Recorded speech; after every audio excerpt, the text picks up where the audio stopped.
Breaking news. The market just ripped 2% in 5 minutes. An 18-year-old just signed a 7-figure name, image, likeness deal before ever taking a single college football snap. AI just replaced another full category of jobs, and somewhere right now, someone's reputation is being decided in a moment no one else saw coming. Because here's what they don't tell you on the Chiron or in the classroom. The real breaking news in your life happens in private. It happens when the 15 seconds where you either step forward or you hesitate. When you hesitate, you're lost. I've seen panic on a baseball field. I've seen it in the commodities pits where millions of dollars were on the line every single second. I've seen it in a television studio with 5 million people watching me live at a time. And I'll tell you something, when the pressure hits, nobody looks cool. Nobody looks polished. One guy's hair literally fell off. True story. And that's where we're starting tonight. Because if you want upside in this era, in the markets, in sports, in media, in life, you better get comfortable being exposed. Let me show you why. Arena 1, baseball, the logo trap then and now. Today, 17-year-olds are brands. They've got NIL deals, agents, followers, highlight reels cut to music. Back when I was coming up, you had a bat, a glove, and a decision. My senior year in high school, 13 home runs, 40 games, shortstop, slugging percentage leading the league. Offers started rolling in. University of Michigan, Northwestern, Illinois, Kansas. Big schools, big logos, big names. And then this smaller name came in, Rollins College. Division II, not sexy, not everyone heard of it, not a Big Ten school. That's the moment no one talks about because everyone celebrates the big school decision. Nobody claps when you choose development over branding. I had to ask myself, what do I want here? Do I want applause now or results later? Rollins was a baseball factory, quiet, disciplined, respected by scouts. So I chose Rollins. People questioned it. Why not Michigan? Why not Northwestern University in Chicago? You live there. Why a Division II school? Yeah, well, I did it because I knew. Division II, yes, but also a powerhouse. Here's the irony. University of Michigan went on to the College World Series every year I was in college, all 4 years. And we played Michigan every year at Rollins. They came down. We never lost, not once lost to Michigan. They won the national championship one of those years because development beats branding. Now let's fast forward a bit. Exhibition game in college, Pittsburgh Pirates on our campus, major league roster, every one of them there. Radar guns behind home plate, scouts in the stands. I step into the box, the batter's box, against Don Robinson, Pittsburgh's #1 pitcher, top pitcher, big leagues. And in that second, there's no logo saving you on your chest. It's just you. You against the pitcher, you, and the plate. And the truth. Fastball, right over the middle of the plate. Crack. Gone. Left field fence.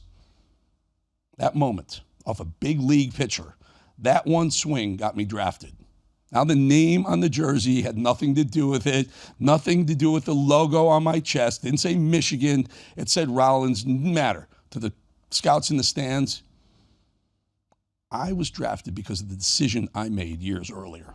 Lesson number 1, the world is chasing visibility. Winners chase development. Arena 2, the trading floor. Now just take away the grass, and what do you have? You replace it with screaming.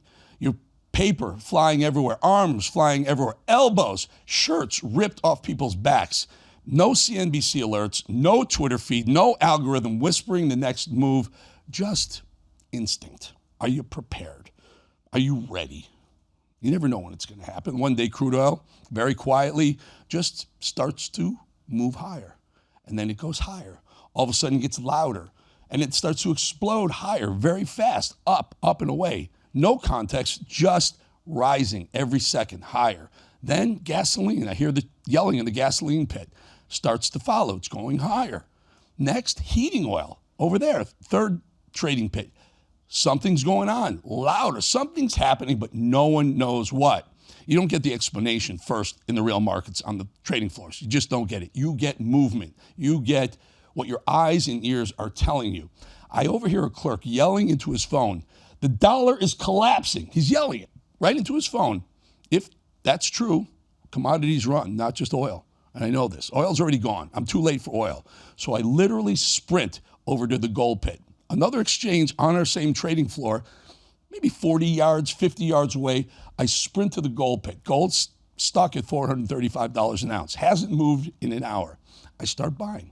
I'm buying gold. I'm buying size, as they say. I'll take all comers. I'll buy it. Guys are looking at me like, you're nuts. You're going to get crushed. I took hundreds of contracts in. And while I'm writing down those tickets down on my pad, doubt starts to creep into my mind. Never forget this. Hey, Bolling, what if you misheard that clerk?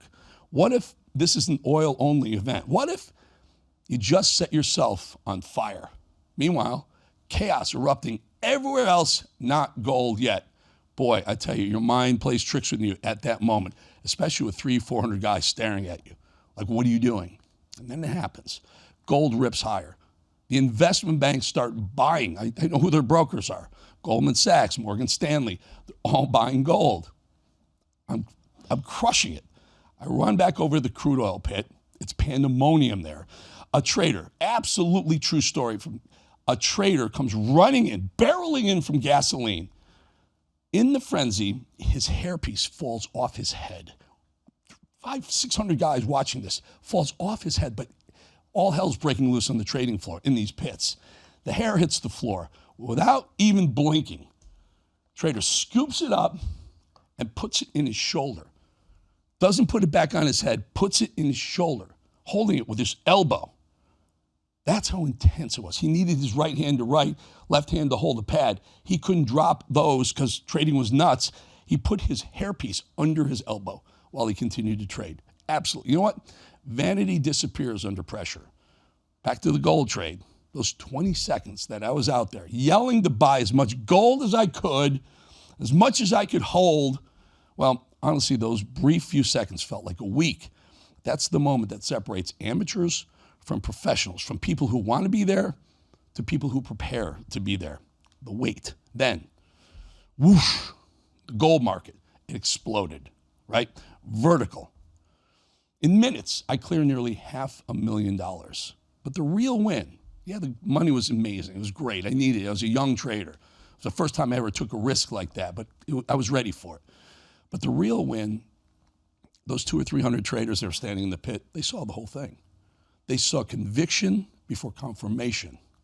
They saw me doing something that they couldn't figure out, and it turned out to be right. I believed in it, I stuck with it, and it worked. From that moment on, those guys respected everything I did in the gold pit. Today, algorithms chase momentum, but the human edge, is there one? We have to find it if there is, because AI is coming at us fast. If you don't have your edge, if you don't know your human edge, it's going to take you over too. The human edge is stepping in before it's obvious. Lesson 2, if you wait for comfort, you're always going to be late. Arena 3, television. 19 million sets of eyeballs. Today, media is fragmented. Streams, clips, shorts, but there was a day when the lights were hot, super hot. I'm hosting The Five, middle seat on The Five. I launched that show at Fox. Boss calls, Fox and Friends, the host, he's out. That means I got to get there at 5 o'clock in the morning, the next morning, 5 a.m. arrival, 3-hour show in the morning. By the way, there's a huge debate going on in Detroit, a presidential debate going on in Detroit that night. So I would say it's a very, very highly watched day on all news channels, but certainly at that one. So I say yes. Morning show, normally 3 million viewers. Then I'm going to host The Five, normally 4 million viewers. Then I get the call the same day, O'Reilly is out sick. So now I'm going to do the morning show, the 5 o'clock show, and the 8 o'clock show. This day is going to be really long, but on a day like this, you just want to be there. These are the moments that make you. So yes, I say yes, of course. I swear to God, that night, I do the 5 a.m. call, I do the morning show. I do the 5 o'clock show. I do the 8 o'clock. As I'm sitting down to the 8 o'clock show, O'Reilly show, I get the call. Hannity can't get a satellite signal from Detroit. No show for him. He's the 9 o'clock host. He comes on right after O'Reilly. And here's what they say: you're staying in the seat for 9 p.m. Of course I am. Of course I am. 4 shows, one day. 4 million in the morning, 5 million at 5, another 5 million at 8, and another 5 million at 9 p.m. 19 million people. But here's the truth. Between those 2 shows and all those shows, there was no celebration, just hydration, review, check your notes, reset, find out if there's anything new, because pressure doesn't care if you're tired or not. And here's what modern culture gets wrong. We talk about burnout. We talk about protecting our energy, but sometimes opportunity stacks and stamina is your edge. I'm the only person to host for Bill O'Reilly and Sean Hannity on the same day, and that will never be broken. Not because I demanded it, because I stayed in the chair. I was prepared for it. There's smart people who made those decisions. They didn't give it to someone who's going to fuck it up, and I didn't. I delivered 19 million eyeballs to them in one day. Lesson number 3, endurance creates separation. I separated that day. Baseball exposes ego. Trading exposes doubt. Television exposes stamina. Different arenas, same test. And right now, in this era of AI, name, image, likeness for young guys, money, algorithmic markets, instant fame, chasing clicks, influencers, just wanting to be seen or heard, but the test hasn't changed. The breaking news in your life will not come with a warning nor an explanation with a chyron underneath. It'll come in a quiet second when you choose development over applause. Rollins College over University of Michigan. Conviction over comfort. Buy the gold, hold the gold. It's not going up yet. Everything else is. Conviction, stay with the gold. Endurance over negotiation. When they asked me to do the 5 a.m. show, I said yes. When they asked me to do the 8, I said yes. When they said stay for the 9, I said, of course. And if your hair falls off in the process, pick it up. Keep trading. That is the edge. Now, please, hit subscribe right there. Just use your phone, go to that QR code on the screen and subscribe. We're getting bigger and bigger. YouTube is pushing us further. The bigger we get, the further they'll push us. Subscribe now. That's the edge. See you next week.